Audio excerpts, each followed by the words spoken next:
اعوذ باللہ من الشیطان الرجیم، بسم اللہ الرحمن الرحیم۔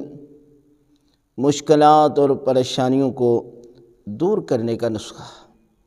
آیت اللہ سید محمد حسین طباطبائی فرماتے ہیں کہ جب مشکلات اور پریشانیاں آپ کو گھیر لیں اور چاروں طرف سے جو ہے وہ پریشانیاں ہوں، تو پھر ایک کام کریں۔ وہ کیا ہے کہ آپ درود کا سیلاب روانہ کریں۔ یعنی جب آپ درود کی تلاوت کریں گے تو یہ درود جو ہے وہ مشکلات اور پریشانیوں کو بہا لے گا۔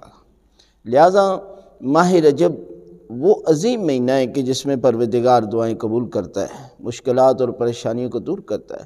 تو لہٰذا اس مہینے میں آخری عشرے میں آپ یہ عمل کر کے دیکھیں اور پھر دیکھنا کہ مشکلات اور پریشانیاں دور ہو جائیں گی اور پروردگار آپ کی دعائیں جو ہے وہ قبول فرمائے گا۔ لہٰذا ہر صورت اس عمل کو آخری عشرے میں ضرور کریں۔